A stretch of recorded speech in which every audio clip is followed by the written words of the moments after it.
Well, thank you very much, and that was a great honor. I appreciate it very much, Mr. President. Mr. General, Mr. President, great General, great President, thank you very much. This is the day that people across the region and around the world have been working, striving, hoping, and praying for. They have done things over the last month that I think were really unthinkable. Nobody thought this could happen. With the historic agreement we've just signed, those prayers of millions have finally been answered.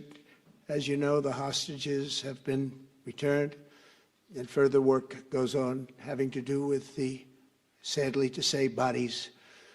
Together we've achieved what everybody said was impossible. At long last, we have peace in the Middle East, and it's a very simple expression, peace in the Middle East, and we've heard it for many years, but nobody thought it could ever get there, and now we're there. I want to congratulate everybody sitting in these first few rows and standing behind me. I don't know why they chose to stand, but I promise I'll make it short, okay? We are not going to keep you standing for long. These are great leaders. After years of suffering and bloodshed, the war in Gaza is over. Humanitarian aid is now pouring in, including hundreds of truckloads of food, medical equipment, and other supplies, much of it paid for by people in this room. Civilians are returning to their homes. The hostages are reuniting. I mean, it's beautiful. I'm just watching it backstage. The level of love and sorrow, I've never seen anything like it. It's amazing when you see they haven't seen their mother, their father. They haven't seen them in such a long time, and they lived in a tunnel, a very little tunnel, very deep. And the level of love is just incredible. It's a beautiful thing to see. It's, in one sense, it's so horrible that it could have taken place, but in another sense, it's so beautiful to see a new and beautiful day is rising, and now the rebuilding begins. The rebuilding is maybe going to be the easiest part. I think we've done a lot of the hardest part, because the rest comes together. We all know how to rebuild, and we know how to build better than anybody in the world. I want to express my tremendous gratitude to the Arab and Muslim nations who helped make this incredible breakthrough possible, and you really did. To President El-Sisi of Egypt, who is so generously hosting us today, and I want to thank you for the outstanding job your country is doing in so many different ways, and for helping us so much with this peace agreement. I also want to thank the President for the escort of 6 fighter jets. Oh, we looked out the window, we said, I hope they're friendly, and they turned out to be very friendly. But we had 3 on each side, and they are beauties right out of the great, really American manufacturing hub. We make the greatest military equipment in the world. We have the strongest military in the world by far. And I knew exactly what those planes were, and I knew exactly how much you paid for those planes, too. You paid a lot, but you got a pretty good deal. And they are great planes, and we just appreciate it. That was quite an escort in. That was very impressive. But Air Force One was really, it was covered with Egyptian desert just a few months ago. If you think about it, just a few months ago it was Egyptian desert, and now it was just a few feet off our window. And it was a spectacular sight, and I appreciate it very much. Really, that was pretty good. You got our people by surprise. I don't know if they were thrilled right at the beginning, but they were thrilled as we sailed along very, very calmly and safely. And I'm deeply honored to receive from you, Egypt's highest state honor, the Order of the Nile. The Nile is so beautiful, so magnificent. It's such a beautiful title, the Order of the Nile. Thank you very much, Mr. President. Appreciate it. Great honor. I also want to give a very special thanks to the Emir of Qatar, a man who's outstanding. He's been a friend of mine for a long time, long before politics, and he's a fantastically respected man. His Highness Sheikh Tamim is respected by everybody. He's respected by everybody, and in the most positive way, not only because of power, because of his heart. He's got a tremendous heart, and he's a great leader, and his country loves him. Thank you very much for being here. It's an honor. Let me also express our condolences to the Qataris on the tragic car crash that claimed the lives of your cherished diplomats, some of whom were known by our people, and they were supposed to be incredible people. So please extend our sorrow and best wishes. That was tough. That was really tough. On this extraordinary occasion, I also want to give our sincere thanks to President Erdogan of Turkey. He's always there when I need him. He's such a tough guy. He is tough as you can be, but we love him. And when they have a problem with you, they always call me to handle it. And usually I come through. We just have a good relationship, and we have from the beginning. And so I want to thank you very much and say hello to your wife, your beautiful wife. And it's great to be with you. Always there. When I need him, he's always there. Thank you very much, Mr. President. And I also want to thank, I just spoke to him on the phone, His Royal Highness Crown Prince Mohammed, Saudi Arabia, a special friend of mine. Boy, he's come so long and so far, and he's doing a fantastic job for his country. And I want to just thank him. And, His Highness Sheikh Mohammed of the United Arab Emirates is here. Where? He's here someplace. Well, oh, he's not here, but he's here in spirit, I can tell you that. And he's been another one. He's been absolutely incredible, and we appreciate it very much.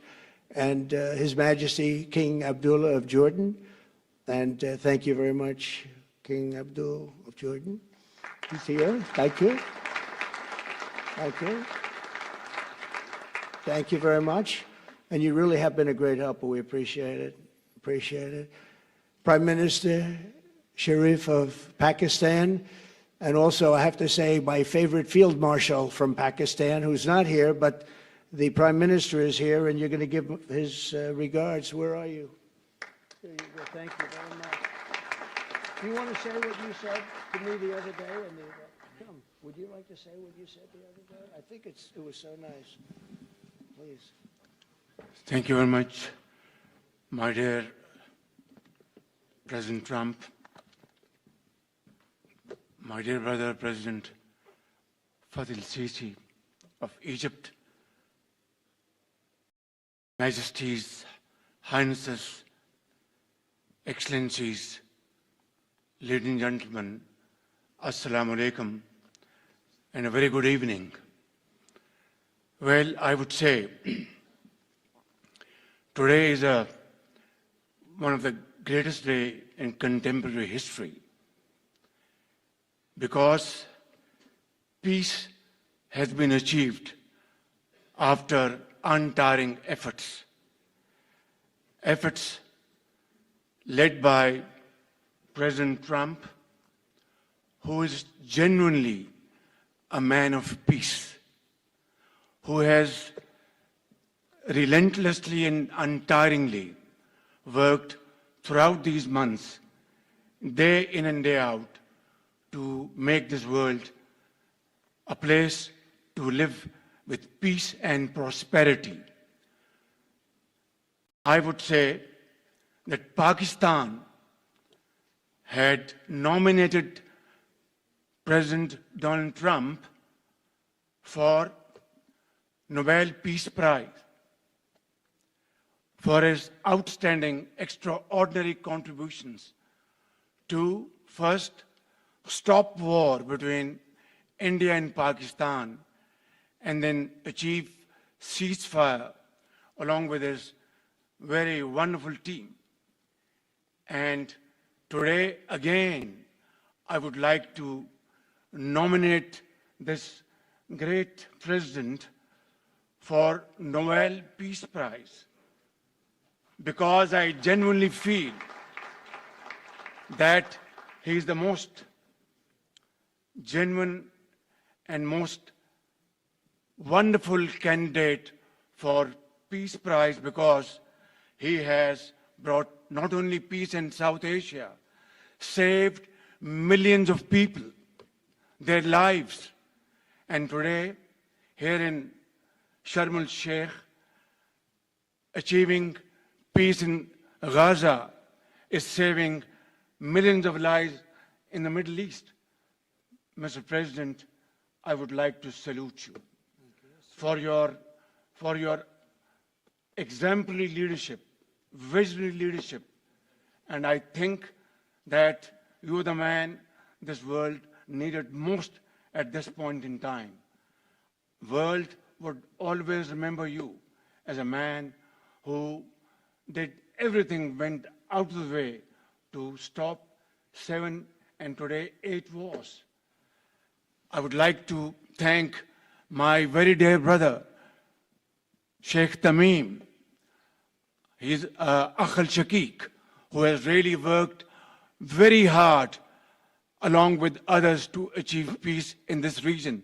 My very dear brother, President Tayyip Erdogan, His Majesty, King Abdullah, and of course my very dear brother, Mohammed bin Zayed of UAE, and of course my very dear brother, Crown Prince of Saudi Arabia. And he has also been very, very helpful and contributed very valuably in this wonderful peace process. Ladies and gentlemen, I wouldn't want to take more of your time. Suffice it to say, had it not been for this gentleman, not only, who knows, India and Pakistan are both nuclear powers. Had he not intervened along with his wonderful team, during those 4 days, the war could have escalated to a level. Who would have lived to tell what happened?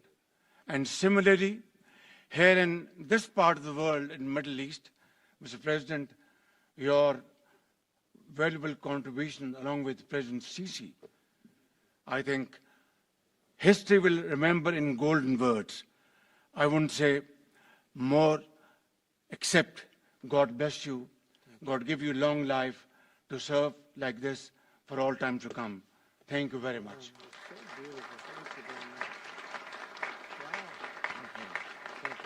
Very kind. Thank you. Wow, I didn't expect that. Let's go home. There's nothing more I have to say. Goodbye, everybody. That was really beautiful and beautifully delivered. Wow, thank you very much. Also with us is President Prabowo, a very incredible man, of Indonesia. President, come on.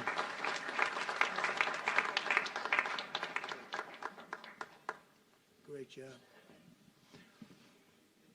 President Abbas of the Palestinian Authority. See, we have them all. We have them all. Good, great. It's good to have you. And so many others. I have a list here. This first 3 rows and what's standing behind me, I don't know why they chose to stand, but that's there. They're going to be very famous tomorrow, all of them. We have the Arab League is represented by His Excellency, and thank you very much for being here. Thank you very much. We have Armenia, and Azerbaijan. That's a little war that we stopped. That's a little war. There they are. Look at them. They're sitting. When I met with them, it was in the Oval Office. They fought for like 31 years or some crazy number. And they had one sitting on that side of the Oval Office, one sitting. By the time we finished in 1 hour, they were both hugging each other. And now they're friends and they're getting along great. Look at it. So I want to thank you both. That's incredible. Really incredible. So you have Armenia and you have Bahrain, you have Canada. It's so great to have, in fact, the president called and he wanted to know if it's worthwhile. He knew exactly what it was. He knew the importance. Where's Canada, by the way? Where are you? Where are you? He knew the importance of this. He said, I want to be there. So many people have done that. They called. I mean, they heard about it. And these are not people that can do that very easily. They have pretty big schedules, to put it mildly. The most powerful people. And I appreciate you being here very much, Mr. President. Fantastic. Fantastic. And Cyprus, Egypt, the European Union, it's a lot of countries. France, thank you very much, Emmanuel. I would imagine Emmanuel standing someplace behind me. Where is he? I can't believe it. You're taking a low-key approach today. He's my friend. That's great. Good job. Thank you very much, Emmanuel. Germany, the new Chancellor of Germany he's easy to spot because he's very tall and he's very smart and he's doing a fantastic job for his country. Appreciate it very much. And congratulations, a big election. That was a big one. That was going to change things. Greece, we have Greece. We have Hungary. Oh, Victor, where is Victor? Victor. We love Victor. Victor, I call him. You know, I put the little accent on it. You are fantastic, all right? I know a lot of people don't agree with me, but I'm the only one that matters. You are fantastic. He's a great leader. I endorsed him the last election he had, and he won by 28 points. So you're going to do even better this time. If you have another election, and you're going to do great, and we appreciate it, and we're behind you 100%. That's Hungary. India is a great country with a very good friend of mine at the top, and he's just done a fantastic job. And I think that Pakistan and India are going to live very nicely together, right? That's not a very, they are. And they're two great, I'd say, leaders, great leaders as far as I'm concerned. Indonesia, we covered, and I just want to say that that's a big country, a powerful country. It does unbelievably well, and it's great to have you. Iraq, we have Iraq with lots of oil. They have so much oil, they don't know what to do with it. That's a big problem when you have so much, you have no idea what to do with it. So thank you very much thank you very much. Italy, we have a young woman who's, I'm not allowed to say it because usually it's the end of your political career if you say it. She's a beautiful young woman. Now, if you use the word beautiful in the United States about a woman, that's the end of your political career, but I'll take my chances. Where is she? There she is. You don't mind being called beautiful, right? Because you are. Thank you very much for coming. We appreciate it. She wanted to be here, and she's incredible, and they really respect her in Italy. She's a very successful politician. We have Norway. Oh, Norway. Norway.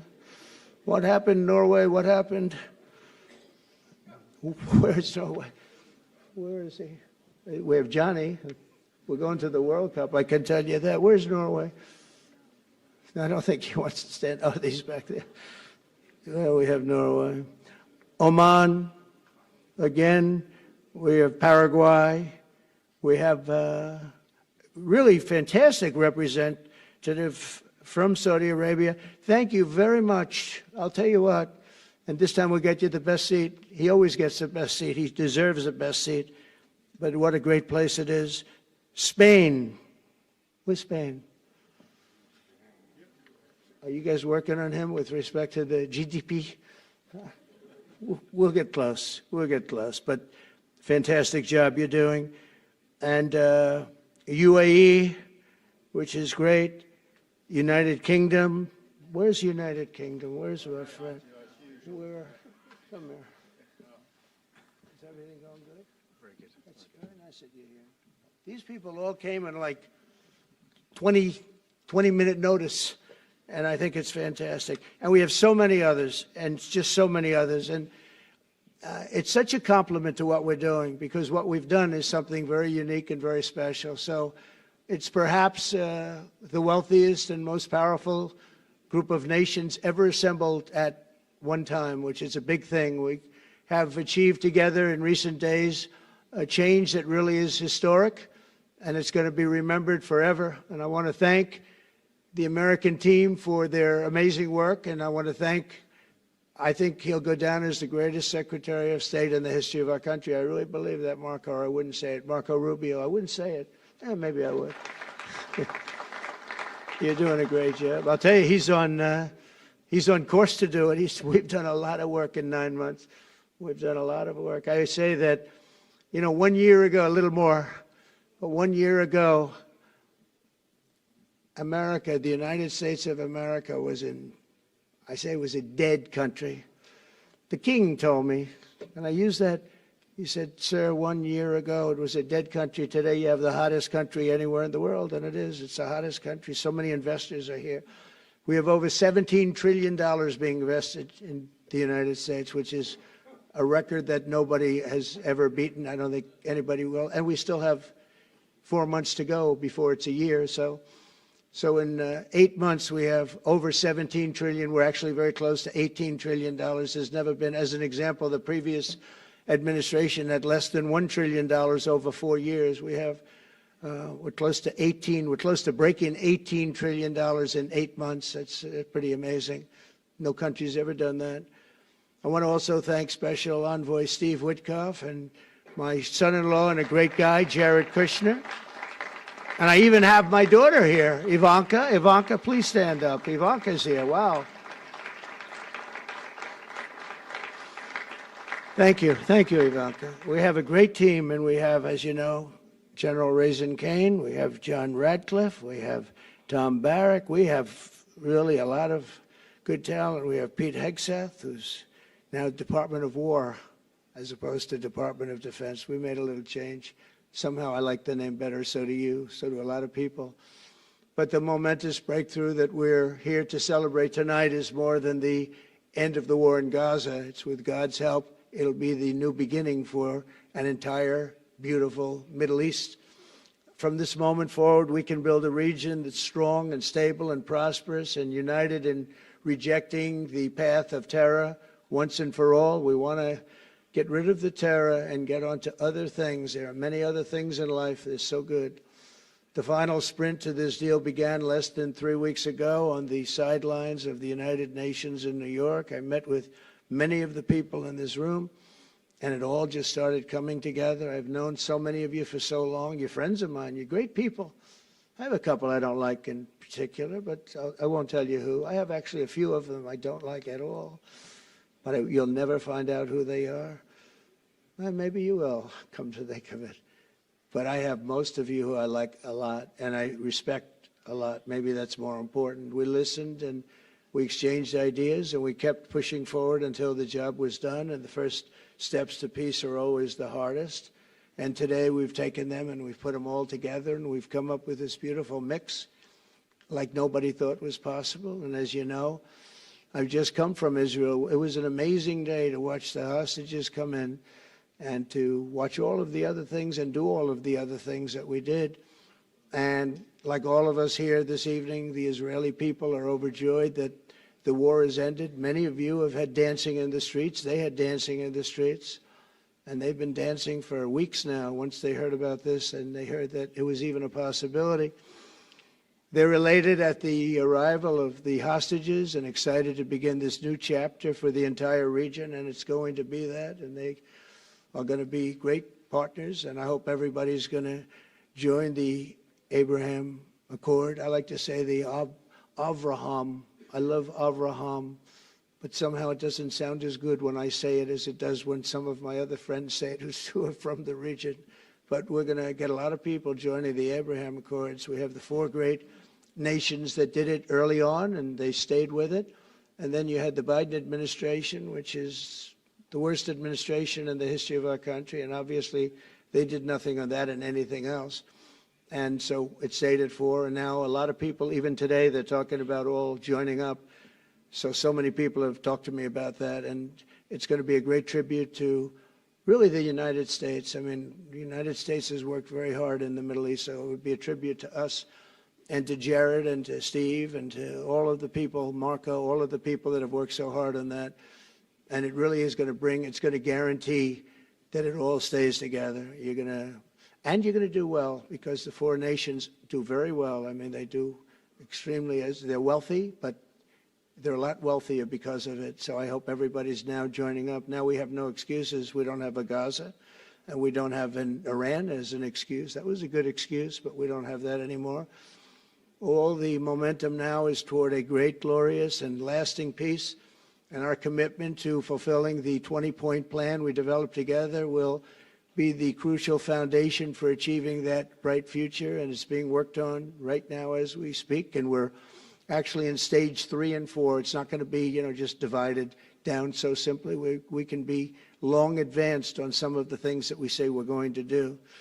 We can take them out of order in a positive way. And we've shown how it can be done with responsible nations like the people in this room, these incredible people in this room, setting aside their differences, seeking common ground, and pursuing a better world for all of us. In that spirit, it's my dream that we all get together and enjoy our life. And we're going to put some of you on the Board of Peace. Everybody wants to be on the Board of Peace. They said, would you be the chairman? I say, I'm pretty busy too. But whatever we can do to have peace in the Middle East, it's worth it. But everybody wants to go on the Board of Peace, so we're probably going to enlarge it. We're going to get, and the leaders, the top people, the top leaders, they want to be on the Board of Peace. A beautiful term. At first I wasn't sure, and then I realized how beautiful it is. And for the people of Gaza, the focus now must be on restoring the basics of a good life.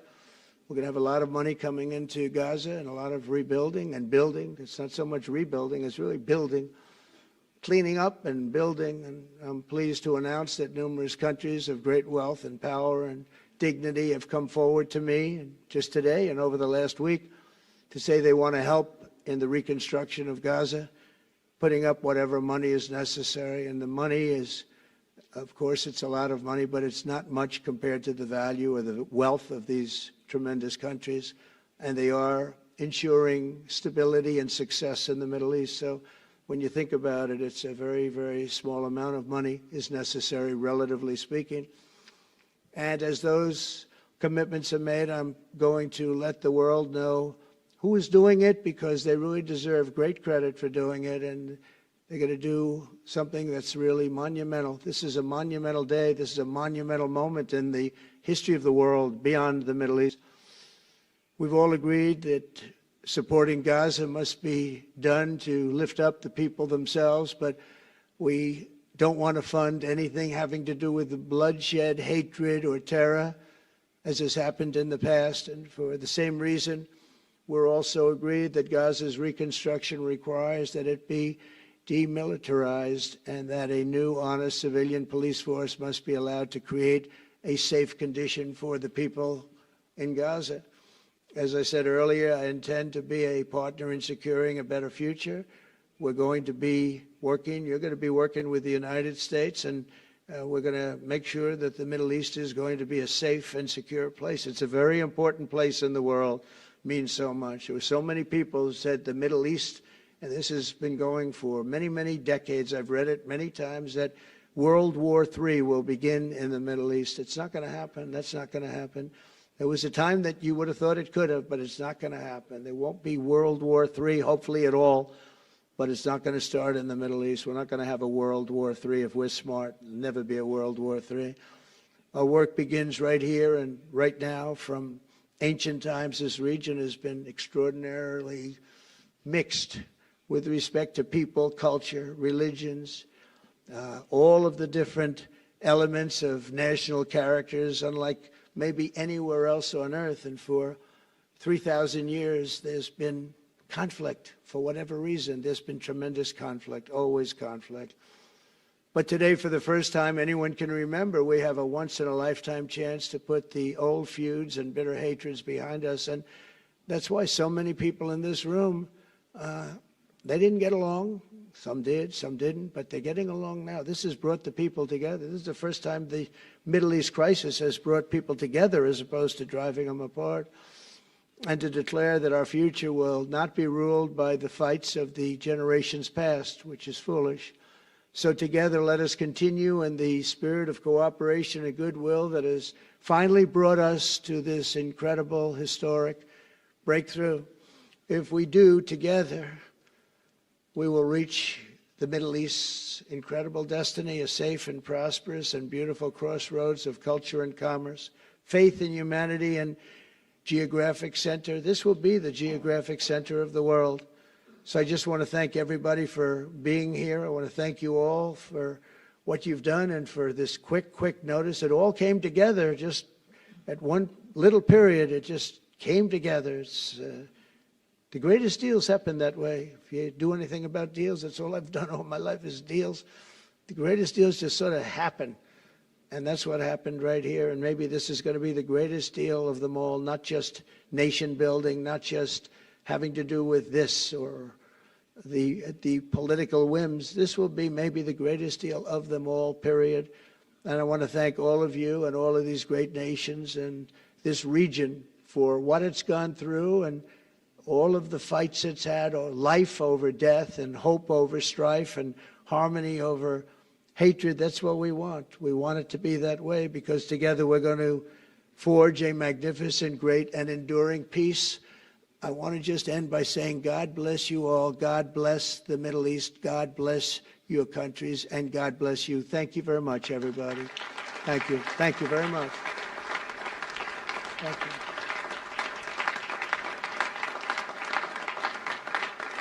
Thank you very much. So if we could ask the media to leave, and we're going to have a little conversation with all of these great leaders, which will take 5 minutes, and we'll just talk for a couple of